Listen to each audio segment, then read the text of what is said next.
Shiv Sena BJP से बाहर आ गई, फिर शिवसेना से बाहर आ गई।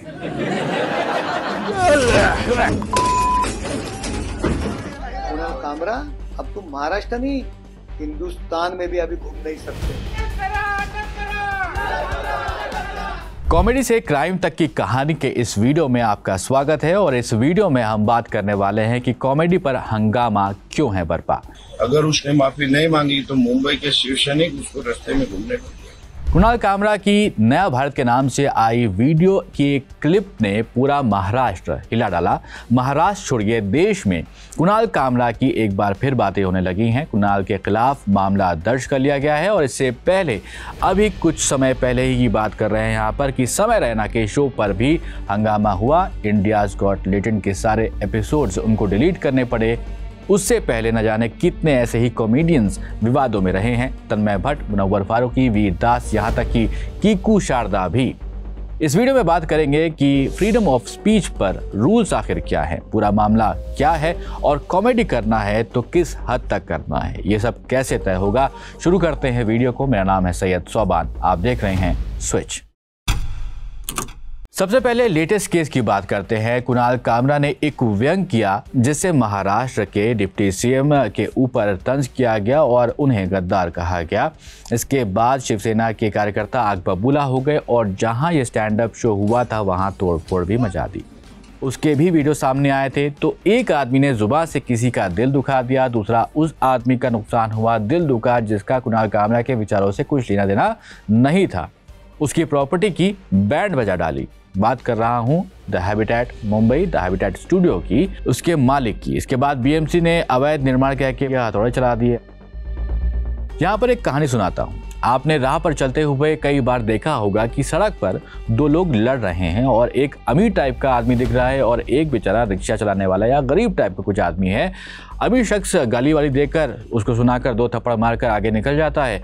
और इस कहानी का यहाँ पर जो सेंस है उसको एक्सप्लेन करने की ज़रूरत नहीं, आपको समझ में आ गया होगा कि मैं कहना यहाँ पर क्या चाहता हूँ। तो इस केस में 2 एफआईआर हो गई, एक कुणाल कामरा के खिलाफ और एक उन लोगों के खिलाफ जिन्होंने हैबिटेट सेंटर या फिर कहें हैबिटेट स्टूडियो को डैमेज किया था। अब पूरी कहानी और डिटेल में यहाँ पर समझने की कोशिश करते हैं। वैसे इस मामले में मुंबई पुलिस ने मंगलवार 25 मार्च को बताया था कि उन्होंने कॉमेडियन कुणाल कामरा को पूछताछ के लिए बुलाया है। पुलिस सोर्सेज के मुताबिक पुडुचेरी में रहने वाले कामरा को खार पुलिस स्टेशन में मंगलवार सुबह 11 बजे तक पेश होने के लिए कहा गया था। अब मामला क्या बनाया गया है, तो कुणाल के खिलाफ तो भारतीय न्याय संहिता यानी कि BNS के कई सेक्शंस के तहत मामला दर्ज किया गया है, जिसमें सेक्शन 353(1)(b), 353(2) ये सेक्शंस तब लगाए जाते हैं जब कोई पब्लिक लेवल पर ऐसा बयान दे देता है जिससे शांति भंग होने का खतरा होता है। इसके अलावा 356(2) यानी कि मानहानि के तहत भी मामला दर्ज किया गया है। इस केस के लिए पहले MIDC पुलिस स्टेशन में 0 एफआईआर दर्ज की गई थी और जिसके बाद खार पुलिस स्टेशन को ट्रांसफर इसको कर दिया गया। 0 एफआईआर का मतलब होता है कि क्राइम का लोकेशन कुछ भी हो, मामला किसी भी पुलिस स्टेशन में दर्ज किया जाता है तो 0 एफआईआर कही जाती है। शिवसेना विधायक है मुरजी पटेल, उनकी शिकायत पर यह केस दर्ज किया गया था। पटेल ने अपनी शिकायत में कहा था कि कुणाल कामरा ने खार के कॉन्टिनेंटल होटल में अपने स्टैंड अप कॉमेडी शो के दौरान हमारे नेता एकनाथ शिंदे जी की नैतिक छवि को नुकसान पहुंचाने वाले अपमानजनक बयान दिए हैं। उन्होंने हमारे और प्रतिद्वंदी राजनीतिक दलों के बीच नफरत फैलाने की कोशिश की है। कामरा ने अपने इस स्टैंड अप शो का 2 मिनट 1 सेकेंड का वीडियो क्लिप एक्स, इंस्टाग्राम और यूट्यूब पर पोस्ट किया था, जो बाद में काफ़ी ज़्यादा वायरल हो गया। ये वीडियो उनके 45 मिनट लंबे शो नया भारत का एक पार्ट था, जिसे उन्होंने अपने यूट्यूब चैनल पर रविवार 23 मार्च को अपलोड किया था। इसमें उन्होंने भोली सी सूरत गाने पर पैरोडी बनाई थी, यानी कि धुन सेम रहती है और लिरिक्स चेंज कर दिए जाते हैं। दिल तो पागल है का ये गाना काफ़ी ज़्यादा फेमस है, इसकी धुन आपने सुनी ही होगी और ये आपको ज़्यादातर लोगों को याद भी होगी। कुणाल ने एकनाथ शिंदे का मजाक बनाया और उस पूरी घटना को बता दिया जब शिवसेना 2 पार्टियों में बदल गई थी, बट गई थी। इस वीडियो के वायरल होने के बाद रविवार 23 मार्च की सुबह शिवसेना के करीब 30 से 40 समर्थक ने खार के यूनिकॉन्टिनेंटल होटल में मौजूद द हैबिटेट स्टूडियो में तोड़फोड़ की, जहां पर कुणाल कामरा ने अपना शो रिकॉर्ड किया था।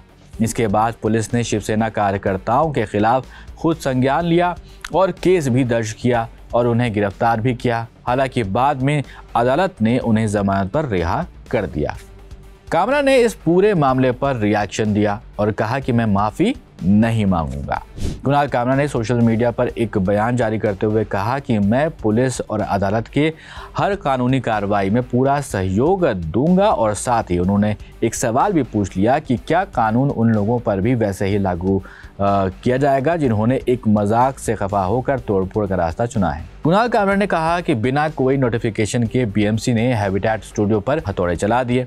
शायद अगली बार मैं अपना शो किसी पुराने पुल या फिर जर्जर इमारत पर करूंगा जिसे तेजी से गिराने की ज़रूरत है। कुणाल कामरा ने यहाँ पर भी तंज कस दिया। यहाँ आपको एक कहानी सुनाता हूँ। ये कहानी है रामधारी सिंह दिनकर और नेहरू की।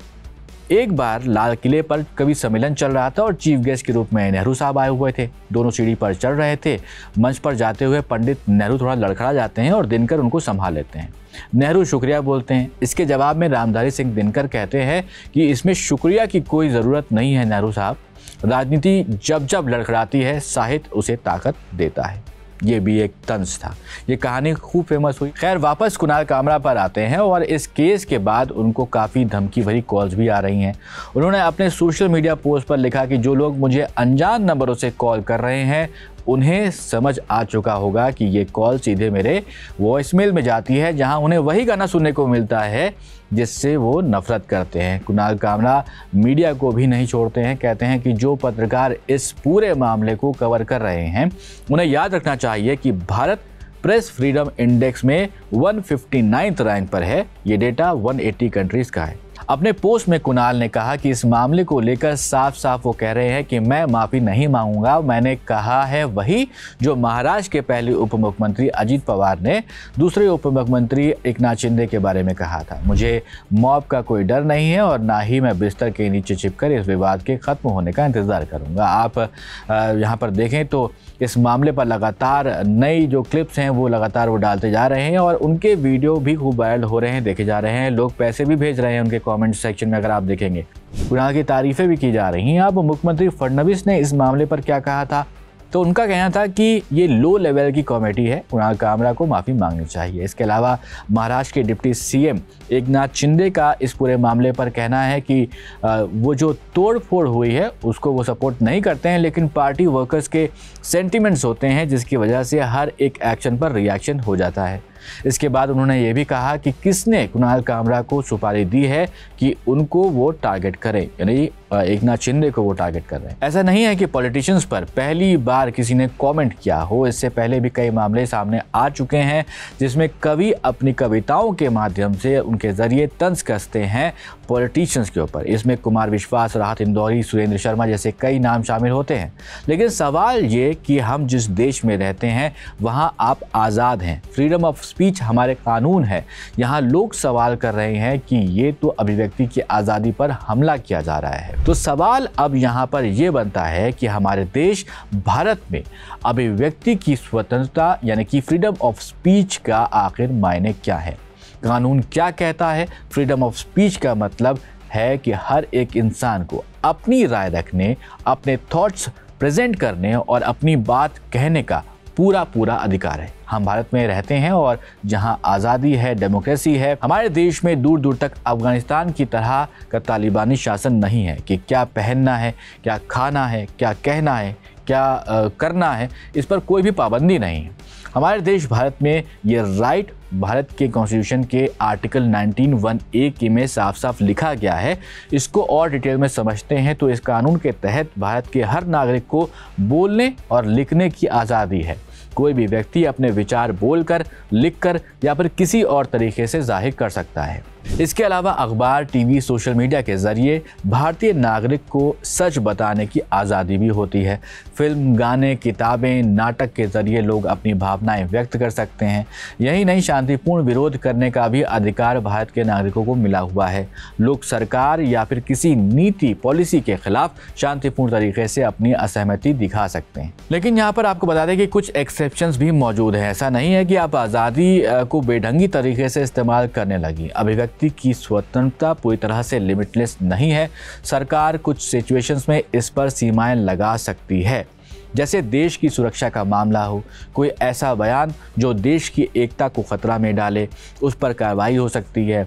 पब्लिक पीस में कोई बाधा डाल रहा हो, अगर किसी की बात से दंगे या फिर हिंसा भड़कने का खतरा हो, तब भी कार्रवाई की जा सकती है। इसके अलावा मानहानि यानी कि डिफेमेशन, ये उस केस के लिए है अगर कोई किसी व्यक्ति की झूठी बदनामी करता है। इसके अलावा अश्लीलता या फिर ऑब्सिनिटी, अगर कोई व्यक्ति किसी की ऑब्सीन या फिर इमोरल कंटेंट उसका फैलाता है, तब भी कार्रवाई की जा सकती है, मामले दर्ज किए जा सकते हैं। इन सब सिचुएशन के लिए, उनसे निपटने के लिए कानून बाकायदा मौजूद हैं। जैसे कुणाल कामरा के खिलाफ सेक्शन 353(1)(b), 353(2), 356(2) के तहत मामला दर्ज किया गया है।